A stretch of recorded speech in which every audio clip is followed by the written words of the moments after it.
ஈடுபட்டு வருகின்றனர். இது குறித்த கூடுதல் தகவலை தருகிறார் நமது செய்தியாளர் வினோத். அவரிடம் கேட்கலாம். வினோத், வணக்கம். இந்த பேரணி எங்கிருந்து தொடங்கி நடைபெறுகிறது? பேரணி நடத்துவோரின் கோரிக்கை என்னவாக உள்ளது? இதை பற்றி சொல்லுங்க. சேலம் 5 ரோடு பகுதியில் இன்று காலை 8 மணி அளவில் சமூக வலைதளம் மூலம் இணைந்த சுமார் ஆயிரக்கணக்கான மாணவ மாணவிகள் மற்றும் பள்ளி மாணவ மாணவிகள் என ஆயிரக்கணக்கானோர் ஒன்று சேர்ந்தனர். அவர்கள் பேரணியாக சேலம் புதிய பேருந்து நிலையம் 4 வழியாக சேலம் மாவட்ட ஆட்சியர்களுக்கு எதிரே உள்ள போராட்ட களத்தில் அமர்ந்தனர். ஆனால் அவர்களுக்கு போலீசார் மாலை 4 மணி வரை மட்டுமே அனுமதி வழங்கப்பட்டது. இதனால் விரக்தி அடைந்த மாணவர்கள் திடீர் சாலை மறியலில் ஈடுபட்டனர். அதாவது சேலத்திலிருந்து ஓவர் செல்லும் சாலையில் அவர் மறியல் ஈடுபட்டதால் பெரிதும் போக்குவரத்து பாதிக்கப்பட்டது. அவ்வழியாக வரும் அவசர ஊர்திகள் மட்டுமே மாணவர்கள் அனுமதித்தனர். தொடர்ந்து சுமார் 4 மணி நேரத்துக்கு மேலாக மாணவர்கள் போராட்டம் நீடித்து வருகிறது. இதனால் அப்பகுதியில் பெரும் பரபரப்பு காணப்படுகிறது. குறிப்பாக மாணவர்கள் காலையில் கூடும்போது சுமார் 100 காவலர் மட்டுமே பாதுகாப்பில் ஈடுபடுத்தப்பட்டிருந்தனர். இதனால் மாணவர்கள் திடீர் சாலை மறியலில் ஈடுபட்ட போது அவர்களை கட்டுப்படுத்த முடியாமல் காவல்துறை திணறி வந்தனர். இந்நிலையில் அப்பகுதியில் சுமார் 5000க்கும் மேற்பட்ட மாணவர்கள் ஒன்று திரளால் பெரும் பரபரப்பு நிலவியது. தொடர்ந்து மாணவர்களிடம் போலீசார் பல்வேறு கட்ட பேச்சுவார்த்தையில் ஈடுபட்டு வருகின்றனர்.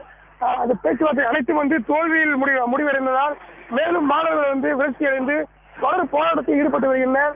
இப்போது சேலம் மாவட்ட ஆட்சியரகத்தை முற்றுகையிட்டு அவ்வழியாக செல்லும் வாகனம் அனைத்தும் மறித்து சாலை மறியலில் ஈடுபட்டு வருகின்றனர். இது மட்டுமல்லாமல் சேலம் மாவட்ட ஆட்சியர்கள் சுற்றியும் சுமார் 500க்கும் மேற்பட்ட போலீசார் குவிக்கப்பட்டுள்ளனர். இதனால் அப்பகுதியில் பெரும் பரபரப்பு நிலவி வருகிறது. இது மட்டுமல்லாமல் அங்கு செய்தி சேகரிக்கும் செய்தியாளர்களை காவல்துறையினர் விரட்டி அடித்து வருகின்றனர். அதாவது குறிப்பாக ஒளிப்பதிவாளர்களை மட்டுமே காவல்துறையினர் விரட்டி அடித்து வருகின்றனர். இதனால் மேலும் பரபரப்பு நிலவி வருகிறது.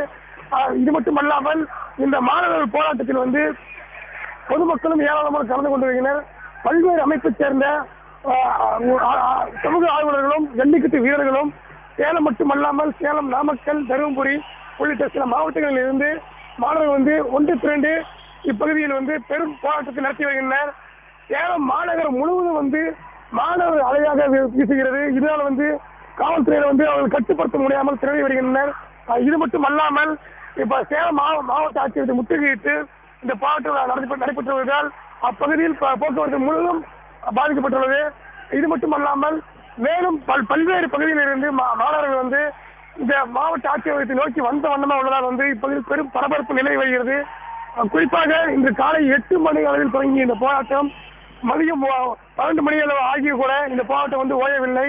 குறிப்பாக கோரிக்கை அனைத்துமே இன்று மாலைக்குள் ஜல்லிக்கட்டு நடத்த மத்திய அரசு அனுமதி வழங்க வேண்டும் எனவும், இது மட்டும் அல்லாமல் மாணவர்கள் மத்தியில் தமிழக முதலமைச்சர் பன்னீர்செல்வம் பேச்சுவார்த்தை நடத்தி உரிய தீர்வு காண வேண்டும் எனவும் அவர்கள் கோரிக்கை எழுந்துள்ளது. குறிப்பாக இது மட்டும் அல்லாமல் ஜல்லிக்கட்டு நடத்துவதை தமிழக அரசு உறுதி செய்ய வேண்டும் எனவும் அவங்களுக்கு கோரிக்கையாக உள்ளது. தொடர்ந்து மாணவர்கள் போராட்ட பகுதியில் பெரும் பரபரப்பு நிலை வருகிறது. உங்களுக்கு நன்றி வினோத்.